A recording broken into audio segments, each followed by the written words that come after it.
que se revisen las actas, que se cuenten los votos, pero que no haya desconocimiento a priori y que no metan las manos ni las narices quienes no actúan en realidad en forma democrática. Todavía no estamos en condiciones de proclamar a ningún ganador. Where we are today is we are in close contact with our partners in the region, especially with Brazil, Mexico, and Colombia. No es un organismo ni democrático ni autónomo, ni representa a los países de América. Con la evidencia irrefutable basada en las actas de votación que todo el mundo puede ver, está claro que Edmundo González derrotó a Nicolás Maduro con millones de votos de ventaja. Quienes no reconozcan a González como ganador de las elecciones están permitiendo que Maduro y sus representantes lleven a cabo un intento de fraude masivo. En estos términos se pronunciaba el encargado del Departamento de Estado de Estados Unidos para Latinoamérica, Brian Nichols, el pasado 1 de agosto. Todavía no estamos en el punto de reconocer a Edmundo González como presidente. Estamos en estrecho contacto con nuestros socios en la región, especialmente Brasil, México y Colombia, para encontrar un camino a seguir. Esto decía el portavoz del Departamento de Estado, Matthew Miller, 5 días después, el 6 de agosto.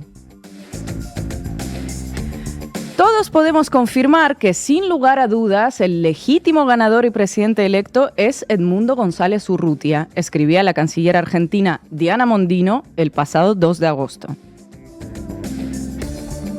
No estamos todavía en condiciones de proclamar a ningún ganador porque estamos esperando tener todos los elementos necesarios para poder hacerlo. No podemos salir a decir lo que se nos ocurra. Y esto decía el portavoz del gobierno argentino, Manuel Adorni, 5 días después del mensaje de Mondino.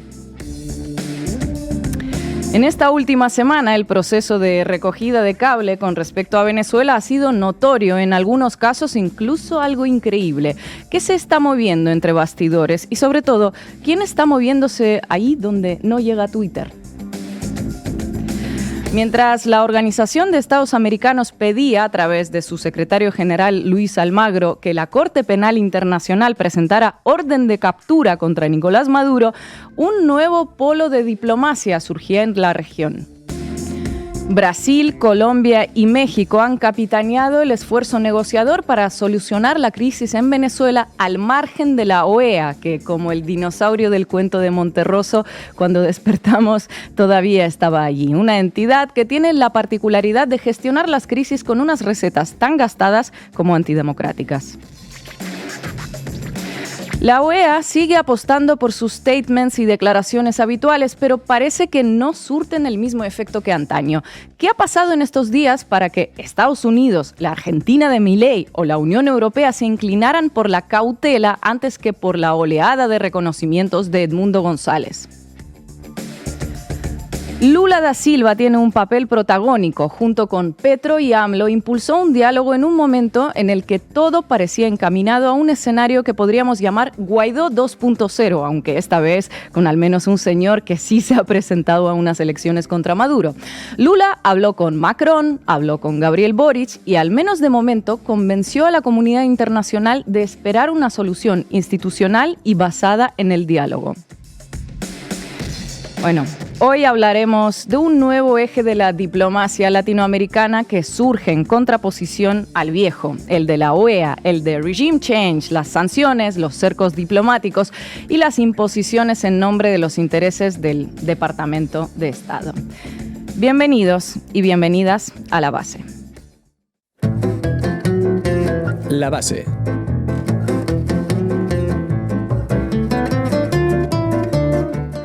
Ay, Venezuela. Han pasado solo 10 días desde las elecciones presidenciales del 28 de julio y pareciera que ha pasado un mundo desde entonces. Pero vamos a recapitular para las y los no iniciados. Tras el anuncio de los resultados electorales la noche del domingo por parte del Consejo Nacional Electoral, que daba la victoria a Nicolás Maduro por un, si os acordáis, 51% de los votos frente al 44% de Edmundo González Urrutia, que era el candidato opositor respaldado por la líder antichavista María Corina Machado, se desató lo que podríamos llamar llamar la profecía autocumplida. Y el resto ya lo conocen. La oposición insistió en el fraude electoral y el debate se centró en la presión al gobierno de Venezuela para que mostrase las actas en papel de cada una de las mesas electorales. Mientras, en una web paralela armada desde estas fuerzas opositoras, se reclamaba un resultado que daba la victoria a González Urrutia. En un principio, como afirmó María Corina Machado, con un 73% de los votos, aunque luego matizaron hacia un 67%, según decían que iban digitalizando las actas en su web. Y en paralelo, la página oficial del Consejo Nacional Electoral sufría, según sus responsables, un hackeo que inhabilitaba el sitio web, que se mantiene de hecho a día de hoy. Si intentáis acceder es imposible, y que habría incapacitado a este organismo para poder funcionar con normalidad. Plataformas como NetScout se encargaron en los últimos días de aportar nuevas evidencias de este hackeo al detectar en Venezuela una multiplicación por 10 de los ataques distribuidos de denegación de servicios, los llamados DDoS. Recordemos que el sistema electoral venezolano está digitalizado y por eso hay un doble sistema de chequeo. Por un lado están las famosas actas firmadas por los representantes de las mesas electorales, es decir, los representantes de cada uno de los partidos candidatos que estaban allí en la jornada electoral, y por otro lado las actas digitales, que son las que se registran en las máquinas situadas en cada colegio electoral. El Consejo Nacional Electoral nunca ha publicado actas escaneadas mesa por mesa en su sitio web, pero sí que publica desde hace casi 20 años los resultados mesa por mesa digitales, pudiendo comprobarse y contrastarse entre ellos. Los días siguientes vinieron marcados por 3 elementos. En primer lugar, la lucha por el relato. Mientras Machado agitaba el marco del fraude electoral, las redes desataban una batalla de desinformación, noticias falsas e intoxicación amplificada por los medios, de la que hemos venido informando estos días en Canal Red. Y el segundo elemento sería también la disputa por la calle. La oposición agitó el fantasma de las guarimbas y de los disturbios en medio de llamamientos al posicionamiento de las Fuerzas Armadas. Pero los datos sobre muertos y detenidos son difícilmente contrastables incluso a día de hoy, y parece que la normalidad y la cotidianidad han regresado en todo el país. Ojo, porque también ha pasado por aquí, por todo este tema, Felipe González ayer para decirnos que se teme que en Venezuela están contratando, si no han contratado ya, a un grupo especializado en meterse en el sistema y alterar acta por acta, un grupo especializado que viene del lejano oriente, vamos, de China. Dejamos ahí la advertencia por si alguien todavía quiere hacer caso a estas alturas a Felipe González. Y el tercer elemento en el que vamos a profundizar hoy es la preocupación por el reconocimiento internacional. Recordemos que las elecciones venían legitimadas por los acuerdos de Barbados, que prometían respeto a los resultados oficiales, y que se puso el acento en la cantidad de misiones de acompañamiento electoral internacionales que siguieron de cerca los comicios. Entre ellas, el cacareado Centro Carter de Estados Unidos, que abandonó el país sin informe y tras un ambiguo comunicado. Sí, y es que aunque el debate quiso centrarse en dónde están esas actas a ver que yo las vea, es obvio que algo más está moviéndose entre bambalinas. Recordemos que para zanjar todo aquello, Maduro acudió a la vía judicial al Tribunal Superior de Justicia de Venezuela, que pidió el pasado 2 de agosto al Consejo Nacional Electoral las actas de escrutinio y de totalización definitiva de las elecciones para poder investigar y certificar así el resultado real. Para ello se han establecido un calendario, un cronograma en el que los diferentes partidos tienen que acudir a depositar sus actas en el Tribunal Superior de Justicia.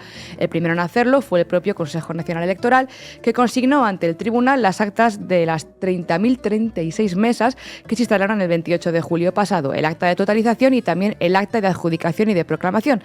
Pero además también presentó las pruebas de ese ataque cibernético, que deberán ser peritadas en 15 días, ojo, prorrogables. Y hoy debería hacerlo Edmundo González como representante de su partido, y en unas horas veremos si acude a presentar esas actas, que por otro lado ya están disponibles online, o si prefiere no hacerlo, porque de momento ni Edmundo González ni María Corina Machado las han presentado al Tribunal Supremo de Justicia. Porque las cosas hoy están así, recordemos. Según la oposición y las actas digitalizadas, que son, dicen, el 80% de ellas, González Urrutia habría ganado las elecciones con 7.300.000 votantes, el 67% contra un escaso 30% de Nicolás Maduro, 3.300.000 votos. El resto de candidatos tendrían en conjunto un residual 2%. Y por otro lado tendríamos los resultados oficiales presentados por Elvis Amoroso en rueda de prensa, con el 96,87% de las actas escrutadas, que son resultados muy parecidos a los preliminares de hace una semana, cuando estaba escrutado el 80%. 12 millones de votantes que votaron en total, 6 de ellos, 6.400.000 votos, el 51,9% de los votos, eligieron a Maduro frente a Edmundo González, que fue elegido, según estos resultados, con 5.300.000 votos, el 43% de ellos. Pero mientras el Tribunal Supremo de Justicia va por un carril, por otro carril circula la cuestión fundamental, que es la mediación internacional. Y es que parece que los presidentes López Obrador de México, Gustavo Petro de Colombia y Lula da Silva de Brasil están empeñados en encontrar una vía política y diplomática que ofrezca una salida a la crisis venezolana. Tiene todo el sentido que sean ellos, ¿no?, quienes medien. Brasil, por un lado, es país fronterizo, además de ser una economía líder regional y con un creciente peso mundial. México también, porque tiene una activa cancillería en asuntos de América Latina, entre otras cosas, y por supuesto, claro está, tenemos a la vecina Colombia, que comparte frontera también con Venezuela y en la que viven 2.800.000 venezolanos y venezolanas. Así que tras una reunión el pasado 1 de agosto, los tres gobiernos emitieron un comunicado conjunto en el que los mandatarios de estos mandatarios de izquierda coinciden en que el gobierno de Nicolás Maduro ha demorado en extremo la entrega de los cómputos finales de las famosas actas, lo que profundiza el conflicto y genera inestabilidad en la región. Esta mediación a tres es toda una declaración de intenciones, un nuevo polo diplomático, como decíamos, y de mediación alternativo con una nueva fuerza y legitimidad para las relaciones en y desde América Latina. Y de entre este trío, como nos recordaba en su análisis nuestro colaborador y amigo Marco Teruggi, destaca el papel que está desempeñando Lula da Silva, impulsando junto a sus homólogos esa postura de diálogo, pero también tendiendo puentes con Macron o con Boric. Precisamente Boric parece empeñado en ser el primero de la clase y demostrar que a él no le salpica nada de que venga del régimen de Venezuela, tal y como escribe en sus últimos tuits, donde insiste en la represión gubernamental que según él ejerce Maduro. Cuando va a Emiratos Árabes, sin embargo, todo es honor y privilegio con ellos, allí no hay represión. Eso sí, los tuits de Boric le han hecho ganarse el respeto y el reconocimiento de destacados liberales y opositores a todos los gobiernos progresistas de América Latina que reconocen su institucionalidad y su altitud de miras, ¿no?, del presidente chileno. Difícil equilibrio el que intenta mantener Boric, que, spoiler, no suele terminar muy bien, ¿eh? Los presidentes de Brasil y de Chile, reunidos en Santiago, conversaron sobre las alternativas posibles a desplegar, aunque lo hicieron en un marco de bastante discreción. Tengamos en cuenta que Lula, además de mantener una línea abierta de diálogo con Maduro y en contacto cotidiano con López Obrador y Petro, también ha acogido a la delegación diplomática argentina que ha sido expulsada de Caracas por el gobierno de Venezuela tras su negativa a reconocer los resultados oficiales de las elecciones.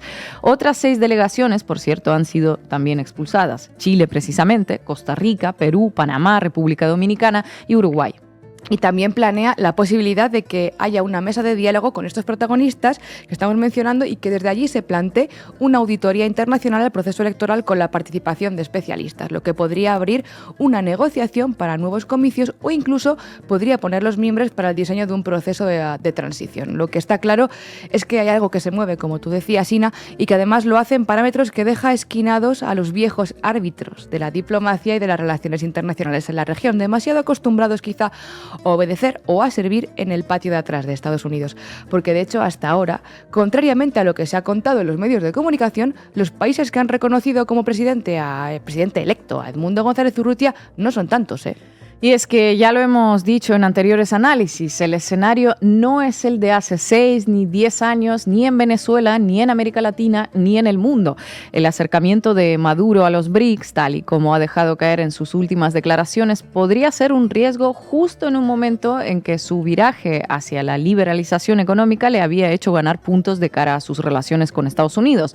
En los últimos tiempos, y guerra de Ucrania mediante, se había suavizado el régimen de sanciones, porque recordemos, Venezuela lleva una década bajo sanciones de Estados Unidos y también de la Unión Europea desde 2017. Como recordaba Arantxa Tirado en X, a estos venezolanólogos de ocasión, no es buena idea analizar la realidad de un conflicto que no es solo nacional, sino que es internacional y geopolítico, sin conocer cómo funciona la geopolítica. Los cuentos de buenos y malos que os explican los medios no sirven para entender la política mundial. Parece que además hay un consenso internacional en que no pueden permitirse otro ridículo, otro fracaso estrepitoso como el de la Operación Guaidó, reconociendo a un tipo sin más avales, actas ni legitimidad que la que le dio Washington y la oposición. Y ello podría explicar las recogidas de cable de estos últimos días o, siendo generosas, los alineamientos comunes, como dice Gabriel Boric, que han dado marcha atrás en el reconocimiento de Edmundo González como vencedor de las elecciones y merecedor de la presidencia de Venezuela. El primero de esas recogiditas de cable es Estados Unidos con su giro de este lunes. Escuchémoslo, dale, Rocío. Is the U.S. ready to recognize another interim president similar to what happened nearly with Guaido, or is it more just a matter of not recognizing Maduro as the victim? That's not a step that we are taking today.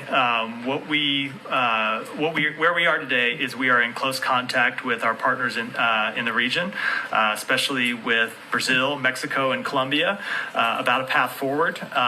We continue to urge the Venezuelan parties to begin discussions on a peaceful transition back to democratic norms. We continue to call for transparency and the release of detailed tally votes, while recognizing it's been over a week since the election, and any release of those votes would require close scrutiny given the potential for tampering or manipulation in that time frame. So, no, that's not a step that we have taken as of yet, but we continue to make clear that the will of the Venezuelan people needs to be respected, and that's what we're engaging with our partners in the region about. Bueno, pues escuchábamos a Matthew Miller, portavoz del Departamento de Estado de Estados Unidos, durante su briefing del lunes, diciendo que, que seguían instando a las partes venezolanas a que inicien conversaciones sobre una transición pacífica de regreso a las normas democráticas y que todavía no están en el punto de reconocer como presidente a González Urrutia. Estamos, decía, en estrecho contacto con nuestros socios de la región, especialmente Brasil, México y Colombia, para encontrar un camino a seguir. Ojo con eso. Otro girito, si queremos usar ese eufemismo, es el de Argentina. El gobierno argentino reconoció este viernes a Edmundo González Urrutia como presidente electo de Venezuela. Mondino publicó su tuit confirmando al presidente electo el 2 de agosto. Poco después, Milei lo retuiteó y Martín Menem, a la sazón presidente de la Cámara de Diputados, se sumó. En primer lugar, por supuesto, condenar el fraude electoral perpetrado por el régimen del dictador Nicolás Maduro en la República Bolivariana de Venezuela. Argentina exige total transparencia del recuento de votos. No vamos a convalidar ningún resultado sin el respaldo de los veedores internacionales, que por supuesto, veedores que no sean títeres del régimen chavista. Ayer el pueblo venezolano se manifestó en paz y de acuerdo a las actas a las que se tuvo acceso la oposición, la enorme mayoría votó la opción de cambio. La enorme mayoría votó a favor del mundo libre, occidental y capitalista, a favor del mundo que no necesita de dictadores para sostener un modelo económico. Escuchábamos a Manuel Adorni, el portavoz de la Casa Rosada. Qué finura diplomática. Pero donde digo. Todavía no estamos en condiciones de proclamar a ningún ganador. Porque estamos esperando efectivamente tener todos los elementos necesarios para poder hacerlo. No podemos salir a decir lo que se nos ocurre. Eso debería saberlo.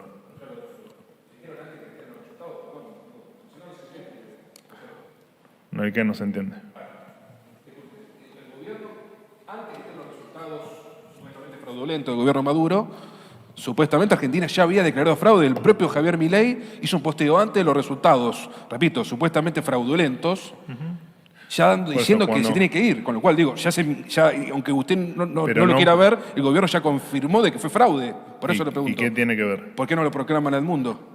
Pero por lo que te estoy diciendo, porque efectivamente necesitamos que todo se aclare, ser muy cautelosos con lo que pasa en Venezuela. Te recuerdo que nosotros tenemos además asilados allí, hoy bajo la custodia de otros países y tenemos que ser muy cuidadosos, más allá de lo que consideremos que haya pasado en Venezuela. Cuidado, cautela, vaya con la marcha atrás. Al hilo de esto vamos a traer un titular al banquillo en honor a Pablo y a Levin, que están de vacaciones. Titular del País: Javier Milei encuentra a su enemigo ideal en Nicolás Maduro. Os leemos un extracto de esta pieza. El argentino Javier Milei fue uno de los primeros mandatarios en calificar de fraudulentas a las elecciones venezolanas. Definió a Nicolás Maduro como dictador y le exigió que reconociera la derrota luego de años de socialismo, miseria, decadencia y muerte. Luego, en esta misma pieza, se afirma también, según el experto consultado por El País, que esta posición del presidente argentino permite a Milei sumarse, desde su postura de extrema derecha, a líderes democráticos de centro derecha e incluso de centro izquierda. ¡Wow! Sutil, pero no mucho, El País nos ofrece una dicotomía, ¿no? Para ir normalizando a Milei como un actor político tolerable, uno di noi, mientras que Maduro sirve para derechizar el progresismo, ¿no? Para que vayamos moviendo esa ventana de Overton lo más lejos posible de las palabras que tanto le gusta demonizar a Milei, ¿no? Socialismo, intervención del Estado, nacionalizaciones, etcétera, etcétera, etcétera. Por cierto, El País, como tantísimos medios y tweets que han retuiteado sobre el asunto, se entusiasmaba ante las recientes declaraciones en rueda de prensa de Cristina Fernández de Kirchner, en las que demandaba al gobierno venezolano mostrar las actas en nombre de la memoria de Hugo Chávez, cosa que no ha sentado demasiado bien en Caracas. Lo que pasa es que Cristina dijo esto, claro, pero también dijo otras muchas cosas en esa rueda de prensa y alguna, pues oye, también es interesante de comprender si se lee entre líneas. Escuchemos. De cualquier manera estoy contenta porque ayer estaba muy preocupada porque la principal líder de la oposición estaba en la clandestinidad. Nos había comunicado que estaba en la clandestinidad por Twitter, pero hoy la vi encabezando una marcha en Caracas, así que afortunadamente ha tenido poco tiempo de clandestinidad, con lo cual es muy bueno porque la clandestinidad, créanme, es algo muy feo, muy malo, muy sentirse muy mal y muy inseguro. Así que nos sentimos halagados que haya podido terminar con su periodo de clandestinidad.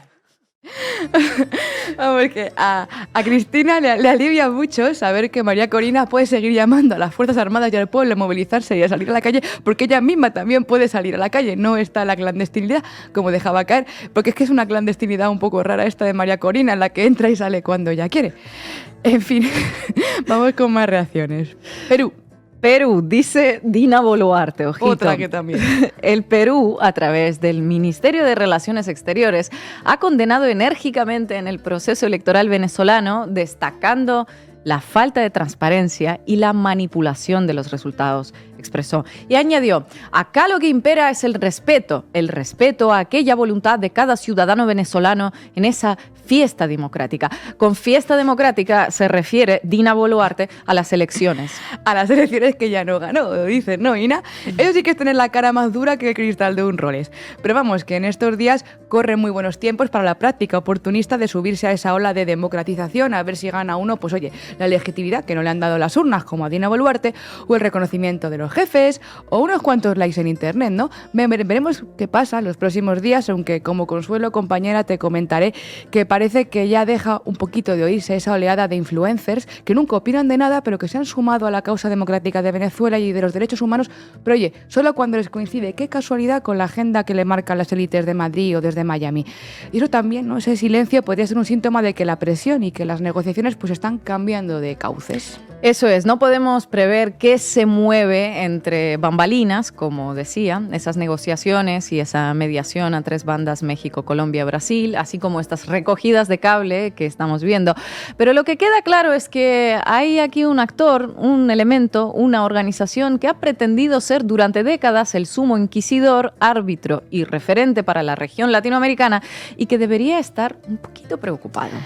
Ya veo por dónde vas y me encanta, porque alguien tenía que decirlo. Te estás refiriendo a... Pues a que en todo este entramado no podía faltar la Organización de los Estados Americanos, ese escuadrón de la gendarmería estadounidense infiltrado en América Latina y liderado por el secretario general Luis Almagro, que, seamos francos, ha tenido un rol bastante polémico en la estabilidad, o más bien inestabilidad regional en los últimos años. Desde el 30 de julio, cuando todavía ni se habían cumplido los plazos establecidos por ley para la publicación de las actas de la discordia, Luis Almagro ya empezó a denunciar la manipulación más aberrante, sí, y a reclamar que se reconocieran las que había publicado la oposición en esa página paralela que pasó sus primeras horas colapsada.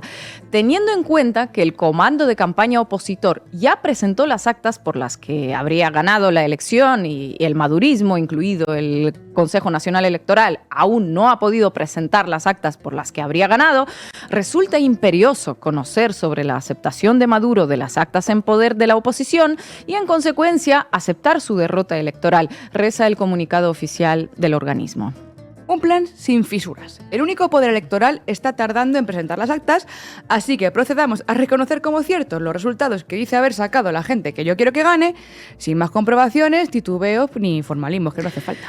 Y desde entonces la Organización de Estados Americanos pareció haberle puesto tinta a esa impresora que deben tener por ahí para emitir sus comunicados sobre Venezuela y se volvió a pronunciar en la misma línea en un par de ocasiones más. Como la comunidad internacional, incluso la que apoyó alegremente alguna que otra intentona golpista por esos lares, parece ya, tomarse con cautela las declaraciones de esa entidad, pues la iniciativa de Luis Almagro de que se reconociera a Edmundo González como presidente sin más burocratismos, no caló demasiado. Y entonces el organismo convocó una sesión extraordinaria en Washington donde presentó una resolución que exigía así una verificación integral de los resultados en presencia de organizaciones de observación independientes para garantizar la transparencia, credibilidad y legitimidad de los resultados. Una verificación integral independiente. Si es la misma verificación independiente e integral que llevaron a cabo en Bolivia en 2019, pues vamos bien. Cada vez que Luis Almagro se pone a hablar de independencia y de transparencia en un contexto de conteo electoral, pues resulta como un poco complicado simular, ¿no?, que somos amnésicas y que no nos acordamos de aquel informe independiente presentado por los expertos de la OEA que avaló la tesis de fraude electoral de Evo Morales y el posterior golpe de Estado con víctimas mortales. Y tal vez precisamente por eso esa resolución de la OEA fracasó, porque no contó con los apoyos necesarios. Países como Brasil, Colombia, Bolivia y Honduras, entre otros, se abstuvieron de votar. México directamente ni participó de la votación. Y se preguntarán, ¿cómo votó Venezuela sobre un asunto de su política interna? Pues es que a Venezuela ni se le pidió el voto, porque desde hace 6 años Venezuela ni pincha ni corta en el organismo. Ya en 2018 la OEA consideró la reelección de Nicolás Maduro como ilegítima y empezó el proceso de suspensión del país de la entidad. Es decir, que la OEA viene desconociendo las elecciones venezolanas desde antes de que Juan Guaidó empezase a pintar algo que ya es decir. Recordemos que a aquellos comicios de 2018 la oposición ni siquiera se presentó, lo cual no le impidió a la OEA desconfiar de la victoria de Maduro, que había ganado con más de 5 millones de votos su piso de roca electoral, como decimos. Con ese historial de trato imparcial hacia Venezuela, la Organización de Estados Americanos se planta en 2024, un día y medio después de la celebración de las elecciones, denunciando de nuevo la manipulación más aberrante. Y bueno, parafraseando sus propios comunicados, una se pregunta si no resulta imperioso que en Latinoamérica surja un organismo centrado un poquito menos en impulsar los anhelos de la política exterior estadounidense en el sur del continente y un poquito más en los intereses latinoamericanos. Una idea que va resonando desde hace años, pero que resumió hace unos días perfectamente el presidente de México, Andrés Manuel López Obrador. Escuchémoslo. Ahí está. ¿Qué se tiene que meter la OEA? ¿Qué se tienen que meter? Eso es injerencismo. Por eso la OEA no tiene credibilidad. ¿Con qué fundamento la OEA sostiene que ganó el otro candidato? ¿Dónde están las pruebas? Que se cuenten todos los votos, que se revisen las actas. Pero fíjate que no sabía yo esto de la OEA, pero es que es muy predecible, porque no es un organismo ni democrático ni autónomo, ni representa a los países de América. Está ahí como un apéndice de una facción. Ya esa organización debe reformarse. No sirve de nada. Bueno, sirve para agravar los problemas. ¿A qué se tiene que meter la OEA? Pues a decidir dónde hay democracia y dónde no hay democracia, claro está. En fin, fuera bromas. Quizá precisamente por ese papel de juez que se ha autoadjudicado la Organización de Estados Americanos, por ese papel de García Castellón a nivel de Estados Americanos que se ha colocado encima, pues en estos precisos momentos estamos observando cómo entre el Brasil de Lula, el México de AMLO y la Colombia de Petro se está forjando una suerte de plataforma nueva para gestionar las crisis en la región al margen de la OEA. Claro, porque las críticas al organismo continental vienen de lejos y están fundamentadas empíricamente. Si no existen críticas previas refieras a 1948, es porque antes de ese año no existía la OEA. La organización que hoy agrupa 35 estados nació en abril de 1948 con una serie de propósitos llenos de buenas intenciones. La sede central de la organización se situó nada menos que en Washington, a pocas calles de la Casa Blanca, algo que no parece precisamente una casualidad. En su carta fundacional hablan de fomentar paz y justicia en los Estados miembros, de defender la soberanía de los estados, de consolidar la democracia representativa o de erradicar la pobreza. Ya, que muy hábiles con los eufemismos de la paz, la solidaridad, la colaboración, pero sabemos ¿cuál vendría a ser, Ina, el objetivo real de una entidad creada en Estados Unidos en la posguerra de la Segunda Guerra Mundial para velar por la calidad democrática de los países al sur del río Bravo? Os doy una pista. Comunismo. El objetivo real consistía en promover los intereses de Estados Unidos frente a la temida Unión Soviética, cuya nociva ideología se propagaba por el mundo. El quid de la cuestión estaba en contrarrestar la amenaza bolchevique. Exactamente, compañera. Basta hacer un breve repasito por las acciones de la OEA por el continente. A lo largo de décadas se dedicaron básicamente a legitimar los golpes de Estado con el argumento de salvaguardar la paz, aunque parezca una broma, y a luchar contra el comunismo internacional. Por ejemplo, a Cuba la expulsaron allá en 1962 por marxista-leninista, pero convivieron en paz, solidaridad y concordia con la Argentina de Videla, el Chile de Pinochet o el Paraguay de Stroessner. Ni una pequeña reprimenda hoy a los genocidas y dictadores del Cono Sur. Eso sí, con los comunistas, mucho mejores reflejos. ¿Defender la soberanía de los Estados miembros? Correcto, siempre y cuando sea la soberanía que me gusta a mí y al Departamento de Estado. En fin, la soberanía que tengo aquí colgada, que podría decir Almagro, ¿no? Así, el primer golpe perpetrado por la CIA en América Latina, que acabó con el gobierno de Jacobo Arbenz en Guatemala en 1954, fue desatendido por completo por la OEA porque, claro, estaban en juego los intereses de las multinacionales estadounidenses. Con eso no se meten. En 1965, Estados Unidos invadió la República Dominicana para impedir una segunda Cuba, en palabras del entonces presidente Lyndon Johnson, y la OEA se puso manos a la obra con la tarea de despliegue de tropas de más de 42.000 soldados. La mayoría de ellos, de hecho, eran estadounidenses, pero Brasil, Honduras, Nicaragua, Paraguay, Costa Rica o El Salvador, vamos, los cipayos de aquella época, aportaron sus pequeños contingentes a la misión, violando los principios de la propia Carta Fundacional de la OEA. 50 años después, en 2015, medio siglo tuvo que pasar, la OEA pidió perdón a la República Dominicana por esta acción encaminada a salvaguardar la paz. Claro que en 2015 la URSS y la amenaza del comunismo llevaba ya por 25 años extinguida. Tocó empezar a lavarle la cara a un organismo que ya venía bastante deslegitimado a nivel continental. Quien le pidió perdón a Santo Domingo por avalar una intervención militar medio siglo antes fue el recién nombrado secretario general de la OEA, el uruguayo Luis Almagro. La llegada de este funcionario al mando del organismo, que empezó con ese gesto simbólico tan bonito hacia la República Dominicana, confirmó el verdadero propósito de la OEA, el de velar por los intereses del Departamento de Estado norteamericano, donde sea y como sea, y sin miedo al ridículo, ¿eh? Sin miedo al ridículo. Sin miedo al ridículo. El maestro del doble rasero, Luis Almagro, te puede tachar unas manifestaciones tanto de legítimas expresiones de la voluntad popular como de aberraciones vandálicas, dependiendo únicamente del país en el que se produzcan y del color del gobierno contra el que vayan. Lo mismo con las represiones policiales. Las de Maduro son unas represiones propias de una feroz dictadura, obviamente, mientras que las de Iván Duque, por ejemplo, pues son unos excesos policiales cometidos hacia aquellos que perpetraron actos de vandalismo. Se podría hacer un juego con los pronunciamientos de Luis Almagro sobre eventos idénticos en países diferentes. Por ejemplo, ¿a qué país se refiere aquí? Fue un día de violencia y muerte ejecutadas con la hazaña cobarde de los dictadores contra el pueblo. 16 personas, incluyendo menores de edad, fueron asesinadas en distintas protestas. La represión contra la gente durante la jornada fue la más extrema, superando los estándares violentos desde que empezaron las protestas en abril pasado.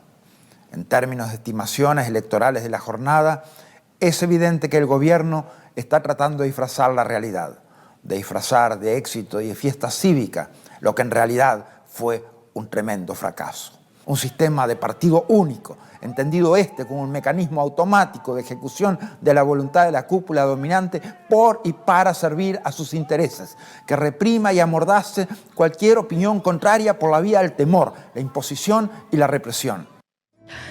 Déjennos sus comentarios aquí abajo y adivinen el país. Y en esta siguiente intervención, ¿a qué país creen que se refiere? Hemos condenado y condenaremos la violencia policial. Condenamos y seguimos condenando para que aquellos que aún no se han enterado lo sepan. Condenamos especialmente los casos de tortura y asesinato cometidos por las fuerzas del orden. En este sentido, valoramos el informe enviado por la Defensoría del Pueblo a la Fiscalía General de la Nación respecto a la judicialización de la responsabilidad penal por parte de aquellos miembros de la fuerza pública que se han excedido y que han cometido delitos, habiendo vulnerado derechos fundamentales de la ciudadanía, así como la judicialización de aquellos que han transformado la protesta en vandalismo y que han confundido el vandalismo con acciones de naturaleza terrorista contra las instituciones y autoridades del Estado. En este contexto, la Secretaría General de la OEA exige a los actores externos e internos que inducen a la violencia y a la desestabilización del país a detener estas acciones y hace un llamado a los grupos violentos organizados a cesar sus acciones criminales.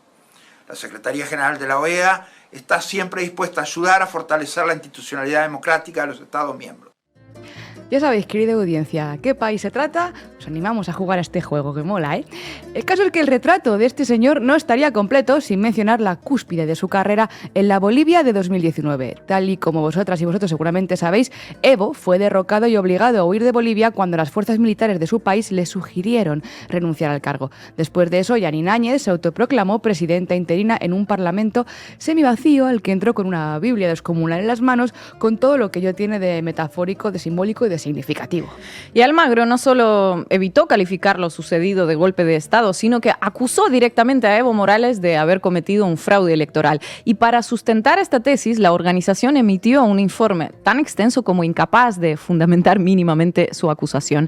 Un informe cuyo rigor fue puesto en duda por numerosos analistas, matemáticos y especialistas, pero que sirvió de tapadera y legitimó a los golpistas. Del alegre y enérgico reconocimiento de Juan Guaidó por parte de la OEA, creo que no haría falta ni hablar, pero por si os queda alguna duda, Almagro fue de los principales valedores y promotores del presidente encargado en la región. Desde que la izquierda volvió a Bolivia mediante unas elecciones y desde que fracasó la operación Juan Guaidó, el descrédito de la OEA parecía difícil de reparar. La entidad mantuvo un perfil bajo y en el caso de las elecciones de Guatemala hasta sorprendió por su inesperado posicionamiento a favor del progresista Bernardo Arévalo. Pero estos son como las canas de Luis Almagro. Te las puedes teñir o arrancar, pero siempre vuelven a salir. Así que la postura en torno a las elecciones venezolanas ha sido más que previsible y el nivel de cautela dependerá únicamente de lo que le ordenen a Almagro desde el Departamento de Estado. Y para ir cerrando, un detalle curioso. El Mr. Bigote, John Bolton, que sirvió de consejero de Seguridad Nacional en el gobierno de Trump, conocido también como John Regime Change Bolton, por su promoción del intervencionismo estadounidense por el mundo, le dedicó a la OEA unas lindas palabras en sus memorias. La Organización de Estados Americanos, una de las organizaciones internacionales más moribundas que existen, y eso ya es decir, fue revivida para ayudar a Juan Guaidó. La revivieron, la echaron a andar como un zombie, pero es que no anda, no tira. La mano protectora del imperialismo está ya viejita y temblando. No debe descartarse la sustitución de la OEA por un organismo verdaderamente autónomo, no lacayo de nadie. La propuesta es ni más ni menos que construir algo semejante a la Unión Europea, pero apegado a nuestra historia, a nuestra realidad y a nuestras identidades. Y hoy nos acompaña en la base Gabriela Montaño, subdirectora del Centro Estratégico Latinoamericano de Geopolítica. Gabriela, muchísimas gracias por estar con nosotras. Bueno, un gusto, Ina, saludarles y agradecerles la invitación. Gabriela, poniendo la mirada en Venezuela, ¿cómo analizas estos giros, por ejemplo, de Argentina, de los propios Estados Unidos, esa cautela de la Unión Europea que están como esperando, ¿no? Y no se lanzan al reconocimiento de los resultados electorales de la oposición incluso? Bueno, yo creo que el camino que se ha optado es el camino que establece la ley dentro de Venezuela, ¿no? El procedimiento y las instancias tanto del órgano electoral como de la justicia electoral son las que se están utilizando para que todas las candidaturas puedan presentar las copias que tienen de las actas. Porque hay que recordar que todos los partidos políticos recibieron el día de las elecciones copias en físico de todas las actas de todo el país. El único caso en el que no se ha presentado un candidato es en el caso del candidato de María Corina Machado, el señor Edmundo González, y por supuesto ese procedimiento, que es un procedimiento legal que está establecido en la normativa de Venezuela, es el que se tiene que cumplir. Nosotros como CELAC presentamos una pequeña revisión de legislación comparada, INA, y revisando todos los países de Sudamérica, más algunos otros países de Centroamérica, vemos que no hay un solo país en la región al que se le exija legalmente que presente los resultados definitivos y que publique los resultados definitivos antes de los 10 días posteriores a la elección. Es más, a Venezuela se la intenta tratar desde la OEA y desde otros ámbitos de manera diferenciada. A mí me llama mucho la atención cuando comparamos el caso de Venezuela con el caso de Perú, por ejemplo. En las últimas elecciones en Perú, cuando Pedro Castillo estaba candidateando a la presidencia y le seguía Keiko Fujimori, pasaron más de 50 días en la primera vuelta y más de 30 días en la segunda vuelta para que puedan darse resultados definitivos de la elección. Ahí no escuchamos a un Almagro hablando como habla de Venezuela. Ahí no escuchamos a otros gobiernos hablando como hablan de Venezuela. Esa diferenciación para tratar a Venezuela y a otros países del continente al menos nos tiene que llamar la atención, ¿no?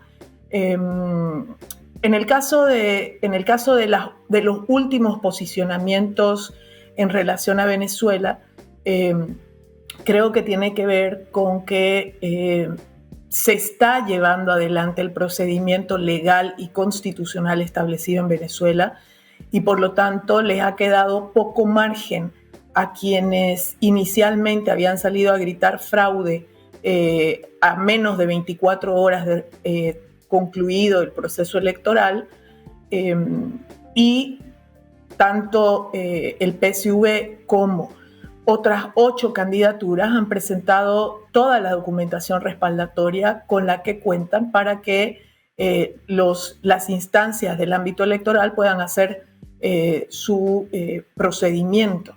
Yo creo que están aguardando y por eso son más cautelosos de lo que fueron inicialmente.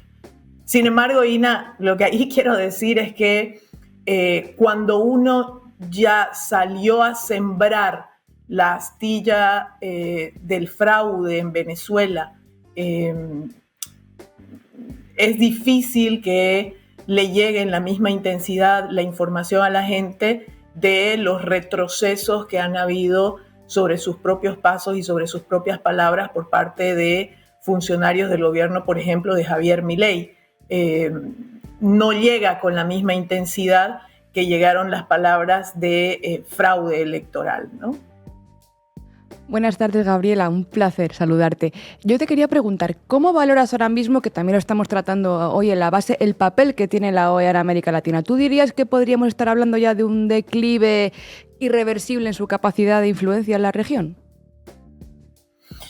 Bueno, es un muerto que nunca termina de ser enterrado. Yo creo que hay una mayoría de países en la región que coinciden en que la OEA ha dejado de ser un instrumento que facilite los procesos en la región y más bien se ha convertido en una herramienta de intervencionismo en muchos países. Es el caso de, por ejemplo, Bolivia. Ustedes en el recuento que hicieron hablaron de esto. Fue absolutamente vergonzoso el tratamiento que hizo el señor Almagro de las elecciones en Bolivia el 2019. Nunca pudieron probar lo que aseveraron en su informe inicial, que había acciones sospechosas de fraude en Bolivia. Es más, muchos científicos a lo largo y ancho del mundo demostraron que el informe de la OEA, ese informe preliminar, era un informe absolutamente inadecuado en sus conclusiones.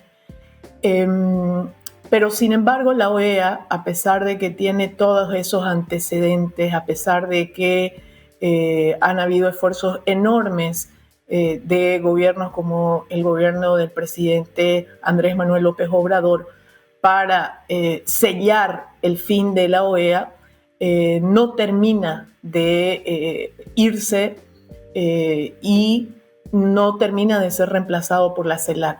Por lo tanto, yo no podría, no me siento cómoda asegurando que la OEA estaría dando sus últimos estertores. Siento como ese clásico de algunos izquierdistas y marxistas que desde hace más de 50 años dicen que el imperialismo está dando sus últimos estertores y nunca termina de suceder. Yo creo que lo mismo podría decirse con la OEA. Justo estabas mencionando, Gabriela, que la CELAC no termina de sustituir a la OEA. ¿Cuál crees que es el motivo, ¿no? de que no haya prosperado la UNASUR, por ejemplo, de que la CELAC no termine de sustituir a la OEA en la región? ¿Hay posibilidad de que surja una plataforma multilateral alternativa que se centre efectivamente más en intereses latinoamericanos y no en los de Estados Unidos? Yo creo que sí, por supuesto. Hay la posibilidad de que esto suceda y ha habido grandes esfuerzos para que esto suceda. Pero así como hay manos negras imperialistas interviniendo en los asuntos de soberanía de países latinoamericanos, tanto en relación a procesos electorales como en relación a las decisiones sobre sus materias primas,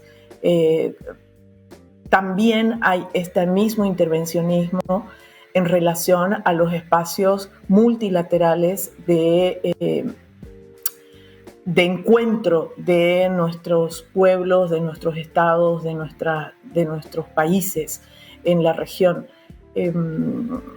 No ha sido casualidad que UNASUR haya tenido los traspiés que sufrió. UNASUR fue coheteada y fue, intervenida desde afuera, también por intereses de Estados Unidos, a través de gobiernos que siguen sus instrucciones. La posibilidad de que Latinoamérica sea fuerte en un ámbito de integración en el cual sean los países de Latinoamérica los que decidan sin intervencionismo de Estados Unidos, es algo que pone muy nervioso a cualquier gobierno de Estados Unidos, y por supuesto que hacen todos los esfuerzos de manera clara, directa, intervienen, cohetean, imposibilitan la integración real, tanto económica como política, en la región. Una muestra de eso fue como UNASUR fue coheteada. CELAC ha tenido la fortaleza en el último tiempo que ha adquirido gracias, creo yo, en gran medida a la presidencia pro tempore de México con el presidente Andrés Manuel López Obrador, pero también a la capacidad que han tenido los gobiernos progresistas de lograr encontrarse y tomar decisiones que saquen la mano de Latinoamérica por parte de Estados Unidos.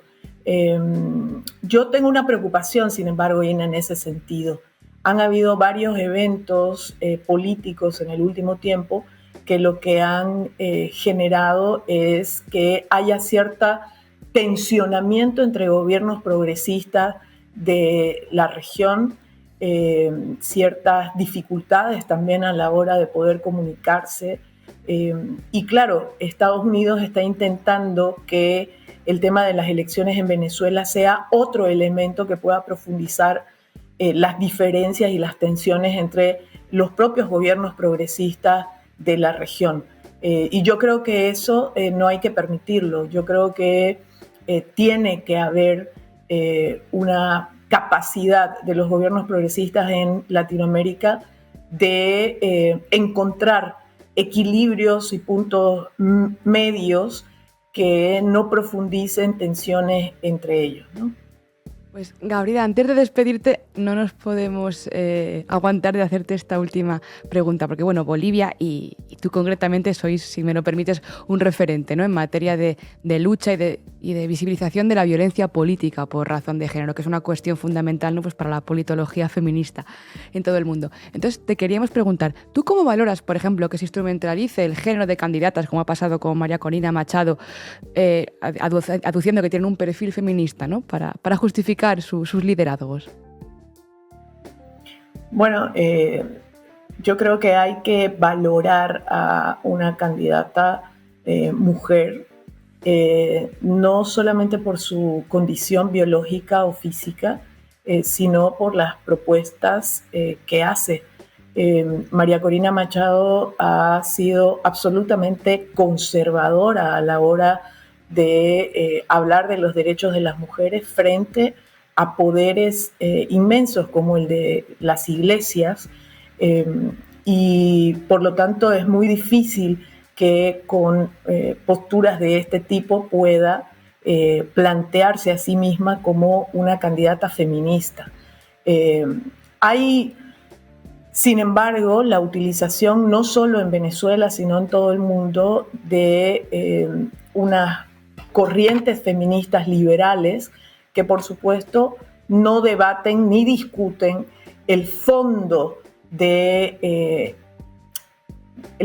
los derechos de las mujeres, de las poblaciones LGBTI, porque, por supuesto, son absolutamente conservadores en torno a estos temas. Es el caso, María Corina Machado tiene una gran alianza, por ejemplo, dentro del continente con Javier Milei. Javier Milei lo primero que hizo cuando llegó al gobierno fue eliminar el Ministerio de la Mujer. Ha anunciado que va a intentar tirar para atrás toda la ley que protege el derecho al aborto para las mujeres en Argentina. Y María Corina Machado, por supuesto, está en esa misma línea.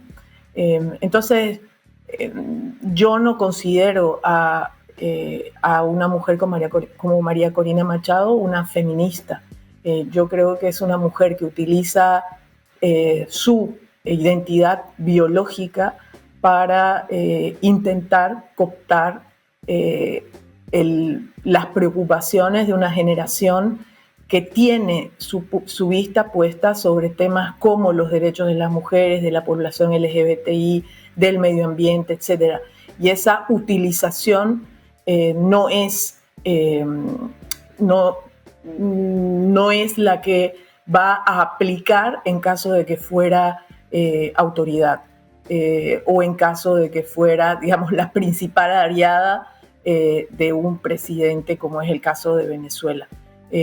No hay que creerse. Yo creo que no puede haber feminismo real que conviva con un capitalismo destructor de las sociedades, digamos, caníbal a la hora de poner por encima de la vida y de las personas el capital, el dinero. Entonces, por supuesto que María Corina Machado tiene una defensa ultranza del capitalismo, del imperialismo, aunque intente maquillarlo y utilice para maquillar estas posturas su ser mujer, ¿no? Gabriela Montaño, muchísimas gracias por atender a La Base. Ha sido un placer enorme. Muchas gracias, Ina. Es un placer acompañarles y siempre a disposición. Me encanta lo que hacen, así que ser parte de ello también me gusta. Gracias, Gabriela. Bueno, y vamos a terminar por hoy con una canción muy hermosa, que es también un canto a los imposibles, porque de lo posible ya se sabe demasiado. Les dejamos con Resumen de Noticias de Silvio Rodríguez. Hasta mañana.